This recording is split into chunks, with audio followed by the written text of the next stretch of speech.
ഇന്ന് മകളുടെ കാര്യം പറഞ്ഞിരുന്നല്ലോ, എന്താണ് ഇപ്പം മകൾ ചെയ്യുന്നത്? മകളും ഞാനീ പറഞ്ഞല്ലോ, നമ്മൾ ഈ വർക്കില്ലായിരിക്കുന്ന സമയത്ത് നമ്മളത് പറഞ്ഞു തീർന്നില്ല. വർക്കില്ലാതെ ഇരിക്കുന്ന സമയത്ത് ഞാൻ കുറച്ച് ദിവസമൊക്കെ എനിക്ക് സ്റ്റിച്ചിങ് അറിയാം, പണ്ട് തുടങ്ങി സ്റ്റിച്ചിങ് അറിയാം. അപ്പോൾ വേറൊരു കുട്ടീൻ്റെയും കൂടിയൊക്കെ വെച്ചിട്ട് കുറേ ചുരിദാറും ഒക്കെ ഡിസൈൻ ചെയ്തിട്ടൊക്കെ സ്റ്റിച്ചിങ് ചെയ്തു തുടങ്ങി. പക്ഷെ നമ്മൾക്ക് ജീവിക്കാനായിട്ട് അത് പറ്റിയില്ല. അപ്പം മകള് ഓൾറെഡി നെടുമ്പാശ്ശേരിയിൽ ഖത്തർ എയർവേസിൽ ജോലി ഉണ്ടായിരുന്നു.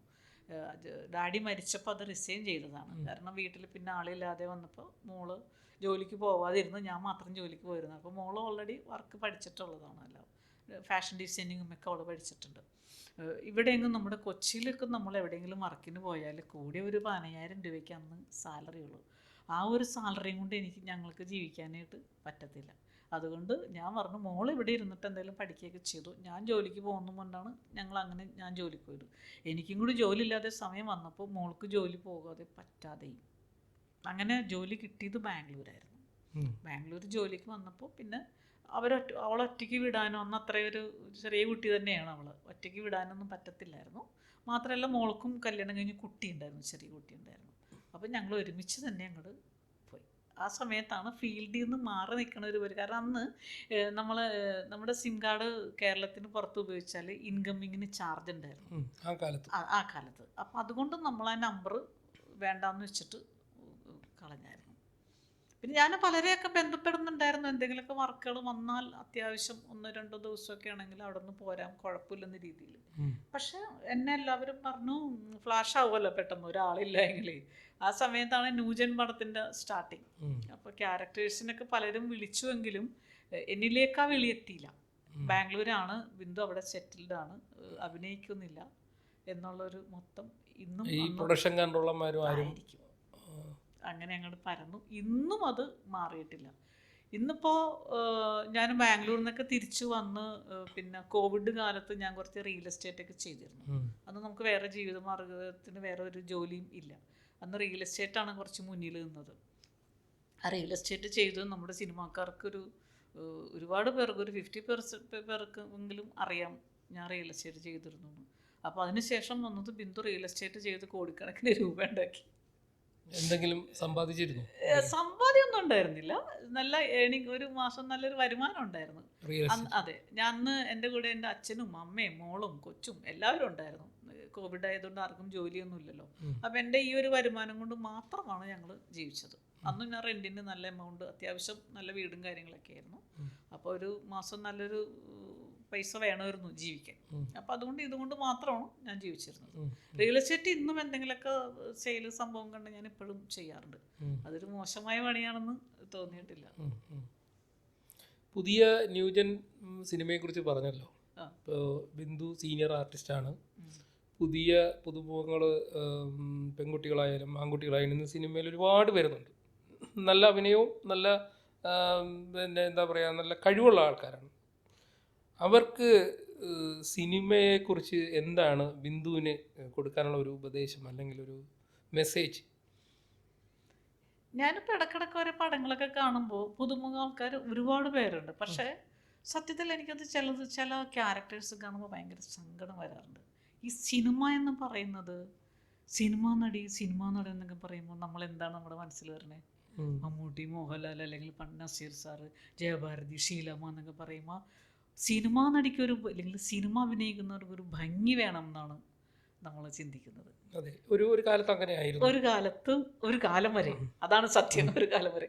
പണ്ട് കാലത്തെ ആലമൂടൻ എന്ന് പറയുന്നത് കോമഡി ചെയ്യുന്നതാണ്. അല്ല, കാണാൻ എന്ത് രസമാണ്.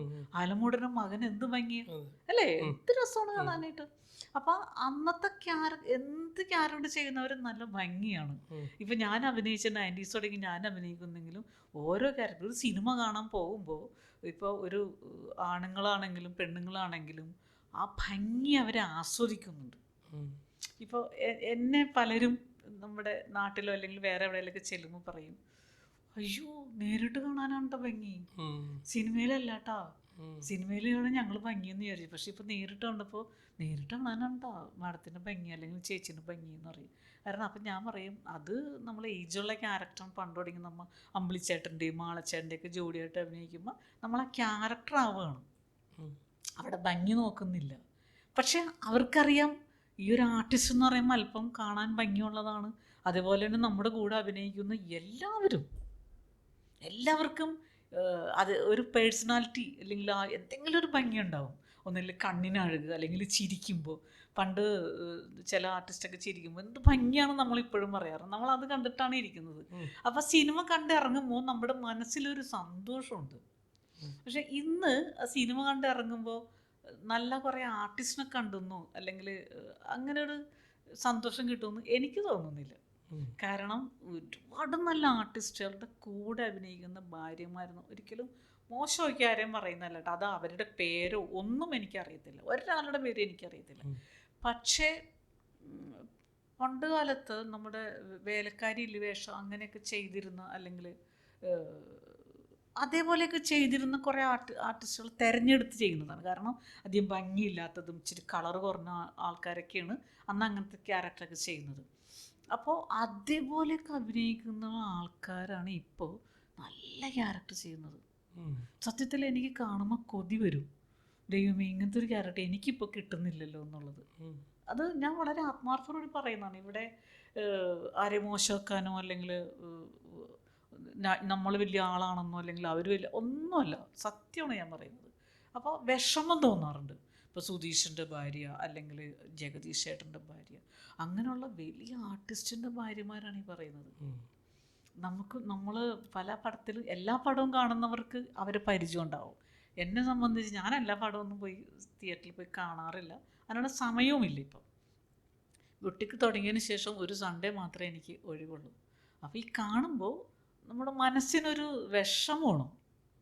പിന്നെ അവർക്ക് വേഷം കൊടുക്കണ്ടെന്നോ അല്ലെങ്കിൽ അങ്ങനത്തെ ഒരു ചിന്തയില്ല കേട്ടോ എനിക്ക്.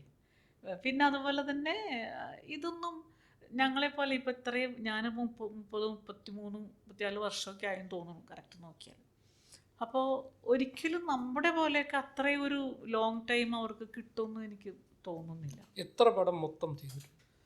ഞാനിപ്പോൾ ഒരു പടം എൻ്റെ റിലീസ് ആവാനുണ്ട്, ഒരു പുതിയൊരു പടം ചെയ്തിട്ടൊരു പടം. എനിക്ക് തോന്നുന്നു ഞാനൊരു 252 പടം ചെയ്തിട്ടുണ്ടെന്നാണ് എൻ്റെ. 252 പടം ചെയ്തിട്ടുണ്ട്. ഓ, ഇത്രയും സിനിമകളിൽ അഭിനയിച്ചു. തീർച്ചയായിട്ടും. ഓക്കെ.